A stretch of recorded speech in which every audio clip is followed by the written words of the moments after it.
ఇక రెహమాన్ గారు చెప్పండి. పార్టీల కాన్ఫిడెన్స్ చూశారు. మీ ఒపీనియన్ ప్రకారం ప్రస్తుతం ఉన్నటువంటి పరిస్థితులను బట్టి ఈ ఎలక్షన్కు సంబంధించి మెజారిటీస్ ఎలా ఉండేటువంటి అవకాశం ఉంది? మీ ఒపీనియన్ చెప్పండి. జ్యోత్స్న గారు, మీకు అట్లానే ప్యానెల్లో ఉన్న మిత్రులందరికీ అలాగే హెచ్ఎంటీవీ ప్రేక్షకులకు అందరికీ గుడ్ మార్నింగ్. మనం ప్రధానంగా చూసుకున్నట్టయితే ఎప్పుడు ఏ స్థానిక సంస్థల ఎన్నికలు కానివ్వండి, అర్బన్ ఎన్నికలు అధికార పార్టీకి అడ్వాంటేజ్ గా ఉండేటువంటి అవకాశాలు ఉంటాయి. ఇప్పుడు కూడా దాదాపుగా అదే అడ్వాంటేజ్ తీసుకుంటున్నట్టుగా కనపడుతుంది.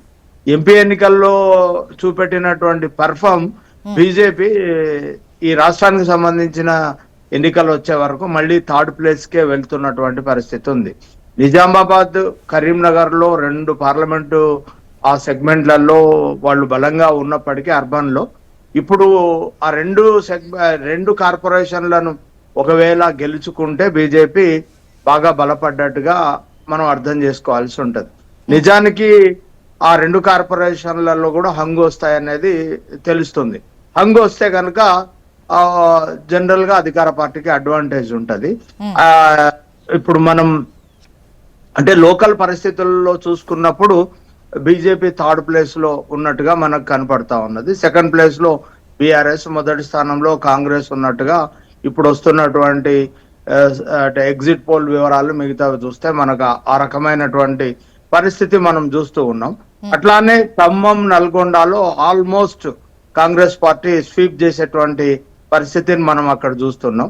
కొత్తగూడెం మున్సిపాలిటీలో అక్కడ సిపిఐ కాస్త పర్ఫామ్ చేస్తున్నట్టుగా కనపడుతున్నాం. మనం చాలా కాలంగా ప్రలోభాలు ఇవన్నీ మాట్లాడినప్పుడు ఇంకెక్కడ కమ్యూనిస్టులు ఉన్నారు అనేటువంటి పరిస్థితి చూస్తే వాళ్ళు డబ్బులు పంచకుండా, ప్రలోభాలు ఇవ్వకుండా ఓటు తీసుకునేటువంటి సమాజం ఇంకా మిగిలి ఉండడాన్ని మనం నిజంగా హర్షించాలి. ప్రధానంగా ఇప్పుడు గెలిచిన కార్పొరేటర్లు కానీ, కౌన్సిలర్లు కానీ మళ్ళీ ఆయా పార్టీల్లో ఉంటారా అంటే నిజానికి మన దగ్గర మోరల్ గా, ఎథికల్ గా చాలా రాజకీయాలు దెబ్బతినిపోయినాయండి. దీనికి ఏ పార్టీ అతీతం కాదు. ఒక పార్టీ నుంచి ఇంకో పార్టీ మారడం ఇక్కడ మనకు తెలంగాణలో చాలా సర్వసాధారణంగా అన్ని రాజకీయ పార్టీలు దీనికి బాధ్యత వహించాలి. తొందరగా బయటకు వెళ్ళరేమో. సరే, బీజేపీ నుంచి కాస్త తొందరగా బయటకు వెళ్ళరేమో, వాళ్ళు వెయిట్ చేస్తారంటే వెయిట్ కాదు ఆల్మోస్ట్ అంటే ఇప్పుడు మనకి బీజేపీ నుంచి కూడా పార్టీ మార్చి అభ్యర్థులు గెలిచినటువంటి కాంగ్రెస్ లోకి వచ్చి మన కంటోన్మెంట్ లో చూసాం, గెలిచినటువంటి పరిస్థితి చూసాము. మీరు అంటున్నట్టుగా కాస్త కమిటెడ్ గా ఉంటారు బీజేపీ వాళ్ళు. పరిస్థితులు, అనుకూలత దానిపైన ఇప్పుడు త్రివేంద్రం ఉందండి మన కేరళలో, ఒకే ఒక సీట్ అండి. సో అక్కడ వాళ్ళు మున్సిపల్ కార్పొరేషన్ వాళ్ళు అధికారంలోకి వచ్చారు. ఎల్డిఎఫ్, యూడిఎఫ్ కలిస్తే మళ్ళీ మారిపోతుంది సీన్. అక్కడ వేరే పార్టీ అధికారంలోకి రావచ్చు, లేదా ఇండిపెండెంట్ చేసుకునే అవకాశం ఉంది. ఆ ప్రాంతంలో కాస్త మొరల్ గా, ఎథికల్ గా రాజకీయాలు కొనసాగుతున్నాయి కేరళలో. కాబట్టి మనం కేరళలో బీజేపీకి ఒక్క సీటు మెజారిటీ వచ్చినా అక్కడ వాళ్ళు అవకాశం తీసుకొని అక్కడ వాళ్ళు పాలకవర్గాన్ని ఏర్పాటు చేసుకున్నటువంటి పరిస్థితి. నేను ఎందుకు అంటున్నానంటే ఈ మాట, ఈ రాష్ట్రంలో కూడా ఏ పార్టీలో గెలిచిన వాళ్ళు ఆ పార్టీలో ఉండి పని చేసుకునేటువంటి పరిస్థితి వస్తే ప్రభుత్వాలు మారుతాయండి. కానీ వాళ్ళ క్యారెక్టర్ అనేది చాలా ఇంపార్టెంట్, ప్రజలు చూస్తారు. అల్టిమేట్ గా మనం ప్రజాస్వామ్యాన్ని పరిరక్షించుకోవాల్సినటువంటి అవసరం అయితే ఉంది. డెమోక్రసీ అనేది ఇంతకుముందు మిత్రులు ఉమాన్ అన్నట్టు బ్యూటీ ఆఫ్ డెమోక్రసీలో ఖచ్చితంగా ప్రతిపక్షం ఉండాలి.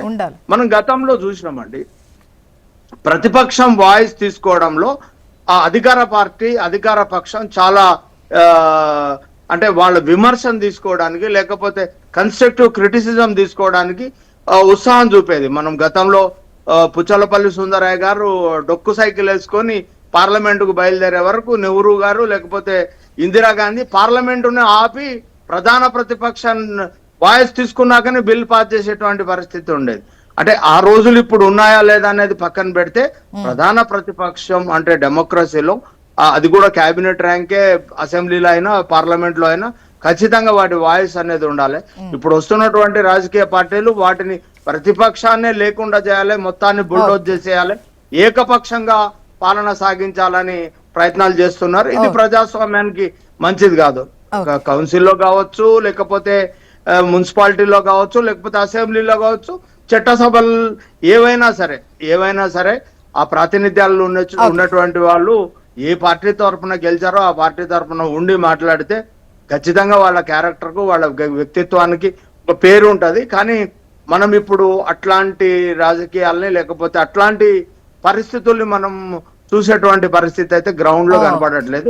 డెఫినెట్ గా కాంగ్రెస్ పార్టీ ప్రభుత్వం అధికారంలో ఉంది కాబట్టి హంగొచ్చిన చోట లేకపోతే తక్కువ పడ్డ చోట అడ్వాంటేజ్ తీసుకున్నటువంటి అవకాశాలు అయితే చాలా క్లియర్ గా కనబడుతున్నాయి. ఓకే వెంకటరెడ్డి సార్, గతంలో కన్నా బెటర్ పర్ఫార్మెన్స్ ఉన్నా కొన్ని చోట్ల మీరే ఖాతా తెరిచినా కూడా థర్డ్ పొజిషన్ ఉండే అవకాశం ఉంది అనేది సర్వేలు చెప్పిన మాట.